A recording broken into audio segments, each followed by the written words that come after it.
Ladies and gentlemen, my name is Keith, and welcome to my review of The House That Jack Built. This is the new film by director Lars von Trier, a movie that has already sparked a lot of controversy. Apparently, over 100 people walked out of the screening of this at the Cannes Film Festival, but at the same token, there are also people that gave it a standing ovation as well. Without a doubt, the most polarizing film of the year, and I'm somewhat there as well. Upon seeing this movie, I left the theater thinking to myself, this is the worst movie of the year by far. But after a couple of days to reflect on it, let's discuss if I've changed my mind. Now, the movie stars Matt Dillon, and he plays Jack. And of course, Jack is a serial killer. Now, this movie spans over about 12 years as we go through 5 specific instances or incidents of Jack brutally murdering groups of people. Now, Lars von Trier is never without controversy. He is known as a director who doesn't have a lot of respect for women, somewhat of a misogynist, and someone who just basically needs shock value in his films to push the envelope. If you know me, I'm not a big fan of what I like to call the "hey, look at me" syndrome for the sake of it. I like art, I like strong films. Now, I thought of 2 films as I was watching this. The first one being A Kiss Before Dying, an old Matt Dillon film, well, an old film that Matt Dillon starred in, where he also played a psychopath, but he was able to be extremely effective on screen without the gore. And I also thought of my favorite film from last year, The Hounds of Love, the Australian film by Ben Young, where we met this serial killing couple. And the genius of that film, or one of the geniuses of that film, is the fact that there was no violence shown on screen. Now we come to this movie where there is a lot of violence that is shown on screen, from stabbings to stranglings to mutilation. It's all in there. And all necessarily in there as well, as I don't really feel that it did a lot to move the needle along. Years ago, there was a film that came out called Basic Instinct, and somebody said, well, if you take out the sex in Basic Instinct, you're really left with not much of a film. Whereas if you take out the sex in Fatal Attraction, another Michael Douglas movie, you're still left with a strong thriller. With this movie, if you take out the killing, you are really not left with a lot to deal with. Now, Matt Dillon's performance is very strong in this film, and it's unfortunate to say that because I don't think he'll get the recognition that I honestly feel he deserves.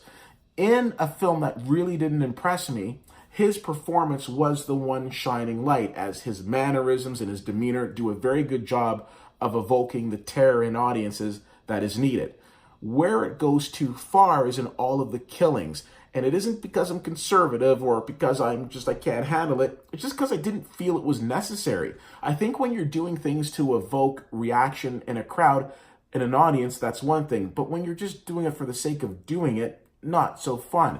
We see a lot of different things in this movie that are going to offend some people, and some people might be okay with it.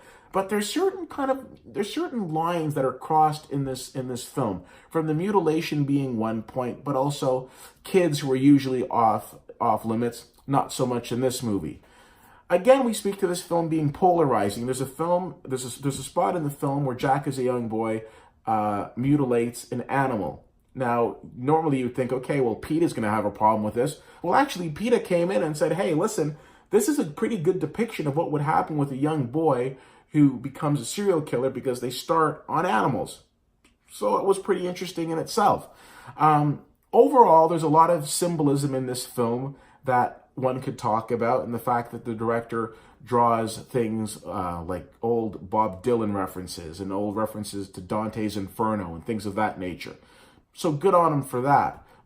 But overall, I think to myself, when I left the movie, in terms of my movie-going experience, and I've seen movies with gore in them before, maybe not to this level in a long time, but I've seen movies with gore in them before, and I've always thought to myself, did it do anything to further the story?